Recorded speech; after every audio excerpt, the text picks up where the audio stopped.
Dear students, good morning. Today we will do the chapter number 5 of Kanthapura.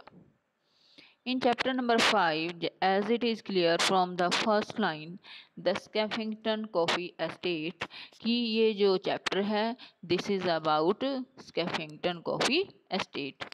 ये chapter है स्कैफिंगटन coffee estate के बारे में है, जो वहाँ पहाड़ियों के जंगलों से होते हुए बीच में था, जहाँ कांथापुरा से वो दिखाई नहीं देता था। बट वो रास्ता जो, देखिए मैं पढ़ देती हूँ आपके लिए।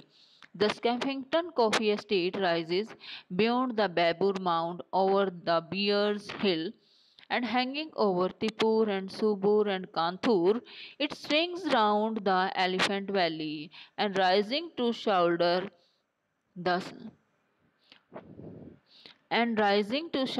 the snow mountains and the Beda Tollgate corner to Kenchamma Hill, where it turns again and skirts Bhatta's Devil Field and Rangegoda's Coconut Garden, and at the Tipur stream it rises again. अब देखो स्कैफिंगटन coffee estate थी जो rises beyond the Babur Mound.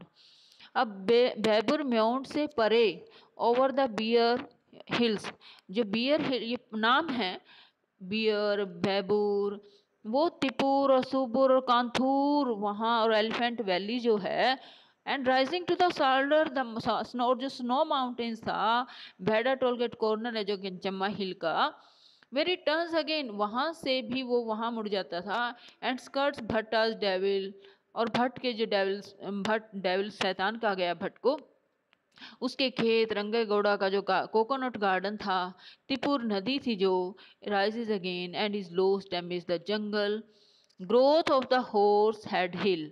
अब जो वो बीच में कहीं जंगल के उस पार वहाँ तक ये रियासत फैली हुई थी।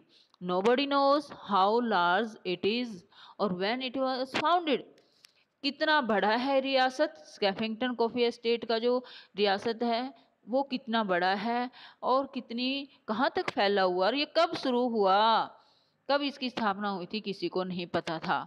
बट दे ऑल से इट इज एट लीस्ट 10,000 एकड़ वाइड, परंतु 10,000 एकड़, देखिए 10,000 एकड़ खेत में ये फैला हुआ था, ये कहा जाता था, ये लोग कहते थे। And some people in Kanthapura can still remember, और जो उनका पहला साहिब था वो बड़ा क्या था, कहते हैं वो बड़ा क्रूअल था, उसके एक हाथ में हंटर होता था। जैसे अंग्रेज, अगर हम कोई मूवी देखते हैं तो अंग्रेज कैसे भारतीयों पर अत्याचार करते थे, ये हंटर से ही क्लियर है। हंटर साहिब के नाम से उसे जाना जाता था, क्योंकि ही always keeps a Hunter in his hand. जो पहला मालिक था स्कैफिंगटन कॉफी एस्टेट का, तो लोगों को ये याद है कि वो Hunter sahib who used his hunter and his hand to reap the first fruit of his plantation. अब कॉफ़ी प्लांटेशन थी जो, जब कॉफ़ी पक जाती थी तो पहला फल वो अपने हाथों से जैसे काटते थे, और and then it began to grow from Bear's Hill to, और बियर हिल से तब पहले छोटी थी, परंतु द बियर हिल से स्टार्ट होती हुई Kantur Hill and more coolies came from beneath the Ghats. अब क्या है, वहाँ कांथुर हिल बियर हिल से होते हुए बहुत सारे उन पहाड़ों को पार करते हुए लोग जो हैं नदी के रास्ते से होते हुए, इन पहाड़ियों के रास्ते से होते हुए, कहीं तंग रास्ता था, कहीं चौड़ा रास्ता था, उन ऊंचे नीचे पहाड़ी रास्ते से लोग कुली आते थे वहाँ बहुत सारे उस स्टेट में काम करने, और उस रास्ते से होते हुए वो कॉफ़ी स्टेट में चले जाते थे, फिर वो दिखाई नहीं देते थे। एक बार आते तो दिखते थे, परंतु वापस कोई भी जाता नहीं दिखता था। मीन जो भी वहाँ आता था एज ए कुली, तो वहीं उसकी डेथ हो जाती थी। वह काम करने के बाद वो कभी भी अपने देश वापस नहीं गया। अब इस पेज पर, पेज नंबर जो ये है सेकंड, इसमें क्या है कि कुली कैसे, कहाँ, वहाँ एक मैस्त्री जो कॉफ़ी स्टेट में काम करता था, तो मैस्त्री उनको बहका कर फुसला कर लेकर आता था पुलिस को। वो कहता था कि आपको वहाँ चावल मिलेंगे, आपको वहाँ अच्छा खाना मिलेगा, और हर बच्चे को भी, हर औरत को और आदमी को काम करते हैं जो सही पैसे मिलेंगे। और इस प्रकार उनको झूठ बोलकर वो उनको वहाँ से बुलाकर अपनी साउथ से, जैसे तमिल तेलुगु जो भी थे, देखिए मैं पढ़ती हूँ यहाँ से, उनको बहला फुसला कर ऐसे लेकर आता था। और वो बेचारे सोचते थे गरीब आदमी कि हमें अच्छा वहाँ ये मिलेगा, खाने को भी मिलेगा इतना अच्छा, तो इसलिए वहाँ से होते वो अपने अपने देश से सारा सामान अपना पैक करके गठरी बांध कर और वो चल देते थे। जैसे अभी आपने लॉकडाउन में देखा, बिहार से, यूपी से, जो पंजाब हरियाणा में बहुत सारे काम करते थे मजदूर, जैसे ही लॉकडाउन हुआ वो दिल्ली हरियाणा पंजाब को छोड़कर अपने देश वापस दौड़ने लगे। और कितने बेचारे, कितने गरीब थे जो कि जिनकी डेथ भी हो गई ऑन रोड। तो ऐसे ही वो कुली की स्थिति भी सेम, इससे कहीं ज़्यादा बदतर थी। और देखिए कहते हैं Bear Hills or Kanthur Hill, and more coolies came from beneath the ghats, and from the Bear Hill and Kanthur it touched the snow mountains, and more coolies came. और कुली आते थे, और कुलीज आते थे, and then it began bigger and bigger till it touched all the hills around our village. हमारे गांव के आसपास पूरी जो पहाड़ियां हैं, कहते हैं और ज़्यादा बढ़ जाते थे, और बहुत सारे कुलीज आते थे। And more coolies came, and coolies from below the Ghats that talked Tamil and Telugu, and who brought with them their old man and their children and their widowed women.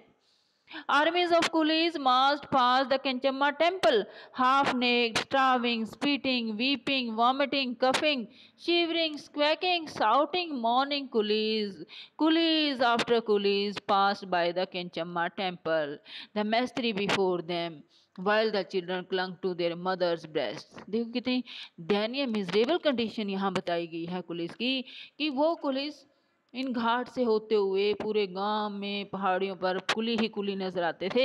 वो आते थे, कोई तेलुगु बोलता था, कोई तमिल बोलता था, बूढ़े आदमी उनके साथ होते थे, उनके बच्चे, उनकी विधवाएं, और जैसे सेना, आर्मीज ऑफ कुलीज मास्ट पास कंचम्मा मंदिर के पास से ऐसे लगता था जैसे कुली की सेना गुजर रही हो, आधे नंगे, भूखे, थूकते हुए, खांसते हुए, रोते हुए। ओके, तो ऐसे शाउटिंग, चीखते हुए, कुछ बिलखते हुए, क्योंकि इतना लंबा रास्ता था। बेचारे कैसे वो पैदल उन पहाड़ियों पे हाँफ हाँफ कर चढ़ते थे, कुली आफ्टर कुली, ऐसे कंचमा नदी। और उनके आगे कौन होता था? मैस्त्री, जो उनकर बहका कर झूठ बोल कर लेकर आता था। While the children clung to their mother's breast, the old men to their sons' arms, and bundles hung over shoulders and arms and arm and shoulder and head, and they marched on the path the Kenchamma temple, and up to the Skeffington Coffee Estate. Coolies from below the ghats, coolies, young men, old women, children, basket, bundles, pots, coolies passed on, and winding through the twists of the state path, by the buxom people bent over the devil's raving praise, by the Parvati well corner they marched up. ऐसे मैस्त्री उनके आगे, और बुजुर्ग, बच्चे, बूढ़े घाट से होते हुए, बंडल उठाए हुए, टोकरियां उठाए हुए, अपने बर्तन उठाए हुए कुली वहां से गुजरते थे।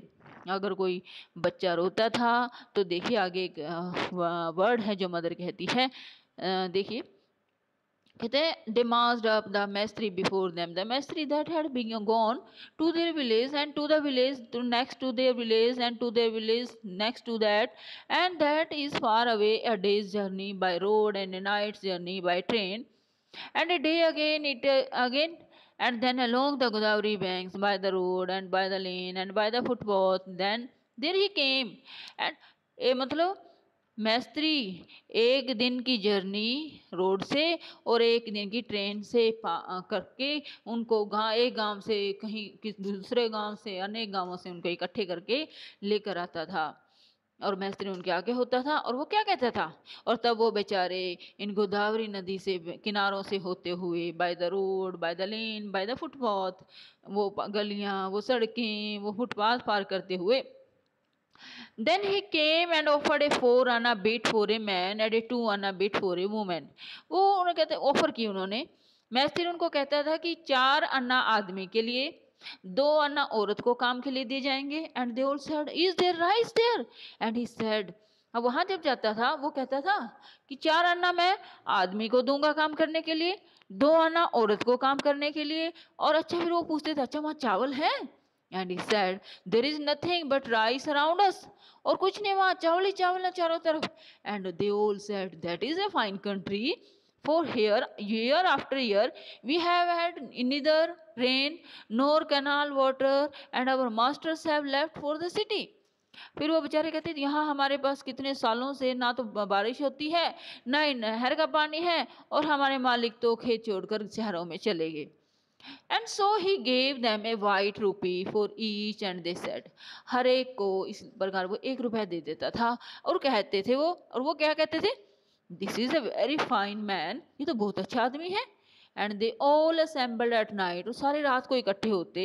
And Ramana the elder said, और सबसे बड़ा जो रमना था वो कहता था now we will go 4 anna bit for a man and a 2 anna bit for a woman, and they all said there is rice, and the pots became empty of water and the sacks began to, अब देखो फिर वो नमना जो है रात को, दिन में ये मैस्त्री उनको ऑफर करता था, और रात को, और सबसे बड़ा बुजुर्ग जो है रमना, वो सलाह करता था कि वहाँ आदमी के लिए क्या मिलेंगे, 4 अन्ना मिलेंगे, औरत को कितने मिलेंगे, 2 अन्ना मिलेंगे, और वहाँ चावल भी है। तो इस प्रकार वो डिसीजन लेते थे, और अपने जो बर्तन हैं, जो कपड़े हैं, गठरी बांध लेते थे बर्तन खाली करके, और and sacks began to grow fat with cloth, और सैक्स मीन्स गठरी, कपड़े की गठरी मोटी हो जाती थी। And the pots on their head, और इस प्रकार वो पतीले उठाकर अपने सिर पर, and the clothes in their arms, और कपड़े अपने हाथ में लेकर, they marched on to and on by the Godavari, by the path, by the lane, by the road, and the trains came and they got into them। Train आती और नदियों गलियों से होते हुए उसमें बैठ जाते। And little salted gram for each, और उनको जब वो चलते थे वहाँ से maistry, sorry the maistry brought them a handful of popped rice for each and little salted gram for each, थोड़े से चावल दे देता उनको और थोड़े से नमक लगे हुए चने। And smiled so that they all said, और वो हंसता था और कहता it will be fine there, a 4 anna bit for a man and a 2 bit anna for woman। And the master said you will just pick up coffee seeds, कहते तुम्हें क्या करना है, और वहां सिर्फ कॉफी के बीन्स तो बीनने, मतलब बीनने हैं, कॉफी की फलियां तो तोड़नी है, और क्या करना है तुम्हें वहां। और 4 आना आदमी के लिए, 2 आना औरत के लिए मिलेगा, चावल मिलेंगे। Just pick them up as you pick up pebbles by the river, जैसे नदी से तुम पत्थर उठाते हो ना, कहता मैस्त्री उनको बहकाता था, वैसे ही तुम्हें कॉफी के बीज तोड़ने हैं। इज दैट ऑल मैस्त्री, अच्छा मैस्त्री ऐसा है क्या वहाँ? ऑफ कोर्स, व्हाट एल्स, हाँ निस्संदेह। And the sahib there he is fine generous man, और जो साहब है ना वो भी बहुत अच्छा आदमी है, अंग्रेज जो कॉफी स्टेट का मालिक है वो भी बहुत अच्छा है। You will see and the train moved on with, तुम उसे मिलोगे तो तुम्हें बहुत अच्छा लगेगा। और इस प्रकार ट्रेन वहाँ से चल पड़ती थी। The coolies, men, women, children, their planes came with dust and desert, and then mountains rose before them, blue mountains, and the train sneezed and wheezed and snorted and moved on। अब Coolidge जो आदमी, औरत, बच्चे, बूढ़े, and then planes केम, और तब planes, planes means मैदानी इलाका आ जाता था जिसमें धूल मिट्टी, और देन पहाड़ी इलाका, रोज बिफोर देम ब्लू माउंटेन्स, फिर नीले पहाड़, और ट्रेन स्नीज करती थी, विज करते थे, और वैसे चल पड़ते थे। And the coolies all came out at Karwar and march, Karwar road पर, कांथापुरा में जो था, इस प्रकार वो कारावार रोड पर आ जाते थे और वहाँ से होते हुए चले जाते थे, कहाँ पर? कॉफी स्टेट में। March on by the road and street footpath, they pass this way beneath hanging mountains and the wet way over towering peaks, and the streamlets hissed over their shoulders and poured beneath their feet, and they said there were tigers, elephants, bears in jungles।